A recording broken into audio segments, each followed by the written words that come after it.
This time we're going to take a look at the Gavorche.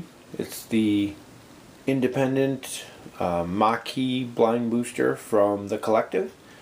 So we'll get right in and take a look. Here we have our Maquis Raider dial. Pretty maneuverable ship. Pretty speedy. I think a lot of the ships nowadays share pretty much the same dial, so it's kind of disappointing there isn't a big variety in maneuverability like I had hoped there'd be in the game. And there's our Maquis Raider. And you can see there, it's pretty standard maneuver dial. 3 come about in there. There we have our named Gavorche. Independent faction. Kind of disappointed that Maquis didn't get their own faction when things like the Kazon get their own faction in the Ferengi. But can live with them being independent. We have 2 attack, 3 agility, 3 hull, 3 shield, 1 weapon, 2 crew upgrades for 22 points. Then we have evasive maneuver, target lock, scan, and battle stations. For our special ability, as an action, you can disable up to 2 of your crew upgrades and add +1 attack die to each of your attacks this round for each of the crew that you disabled. And we get a reminder token for +1 or +2.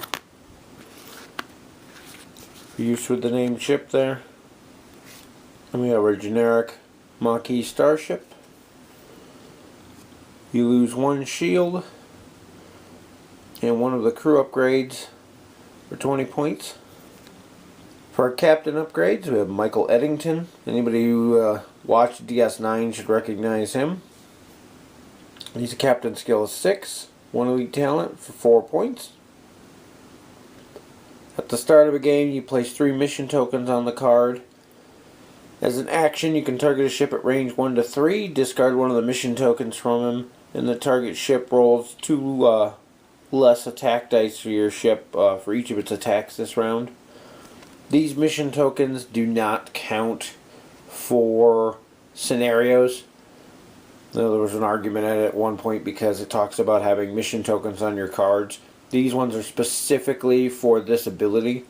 They don't count for missions, so keep that in mind when you're building your force. Then we have our generic Maquis captain. For our elite talent, we have Hijack. Probably one of the coolest cards in this pack.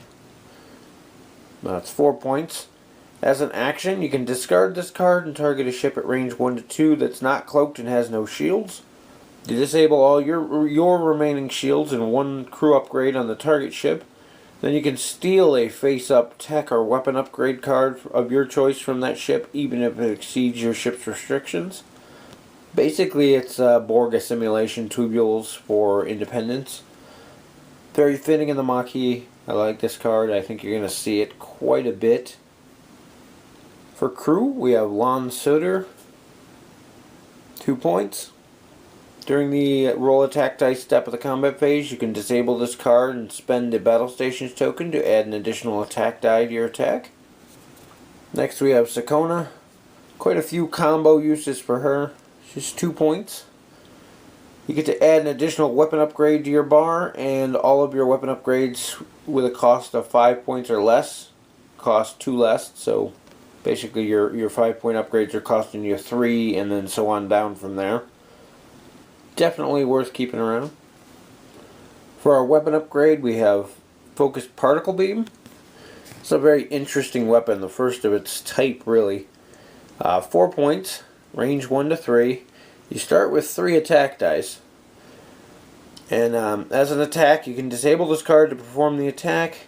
During the roll attack dice step of the combat phase, if you roll a hit or crit result on each one of your dice with this attack, you get to continue rolling 1 additional attack die, 1 at a time, until you don't roll a hit or crit to a maximum of 3 additional dice. So this can get up to a 6 die attack. Then you add the totals together. Blanks or battle stations on the additional dice are not counted, and that's basically what breaks the cycle. So you roll your 3 dice. You use your reroll if you have any. If they're all hits, you roll another die. If it's a hit, you roll another die, and you keep going. So Has the potential to be a really powerful weapon. I can see this being used on smaller ships. It is an independent upgrade. I think this would be a good one to put on some of those Romulan scout ships that only have one attack if you're playing cross-faction. Or even some of the smaller Federation ships. Definitely works on the Maquis ships that only have 2 attacks. So even in the very least, you're starting with a 3-die attack. So interesting card. I like this one. I think you're going to see it depending on the meta and the games that you play. As with the other blind booster packs, we don't get a mission this time, but we do have our 3 shield tokens, 2 disables, 2 reminder tokens for the named ship. There's a reminder token for Michael Eddington, which I think I forgot to show, but we have a evasive, battle station, and scan token, the critical and auxiliary tokens, target lock XX. The ship model is another one that has an amazing amount of detail on it, but not really a heck of a lot of paint to make use of it. Definitely could use a touch of someone with some talent with a paintbrush. It is a really cool looking model. It's the first time we've seen this one. In Attack Wing, it also came out in the new wave, so we'll be seeing it again. There's the base of our named ship. It's a 90-degree arc to the front. And the generic. Overall, it's a pretty interesting pack. Again, I would have liked to see the Maquis have their own faction instead of being lumped in with the regular independents. They did it for some of the smaller factions. I don't see why they couldn't have done it for one of the main antagonists of the DS9 series, but still, a lot of interesting things in here. Eddington has his uses. Sakona is probably the one more useful with her ability to lower the cost of upgrades, especially if you plan on running something like a torpedo boat or anything that's going to be using a lot of weapon upgrades on it. She's going to be really useful for you. Focused particle beam definitely has its uses, and of course hijack is everyone else's answer to Borg assimilation tubules.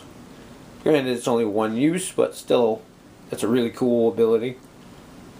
Being an independent faction, you can use any of these cards depending on whatever faction you play. So, of all the other blind boosters, this one's pretty much a general grab bag of different upgrades. If you're not interested in the Maquis or you're only playing pure faction, you may not want these since they're all independents. It all depends on what your definition of faction pure is. I kind of like them. I like the Maquis Raider ship. I think they're going to be kind of fun to run in a little swarm, at least in casual games. Not sure how competitive they'll be. With the right upgrades, I think they'd be able to hold their own. They lack a lot of hard-hitting firepower that some of the other factions have. Still a neat little ship. We'll see when the Valjean comes out how well they work together and the upgrades combine together. And until then, I'll see you in the next video.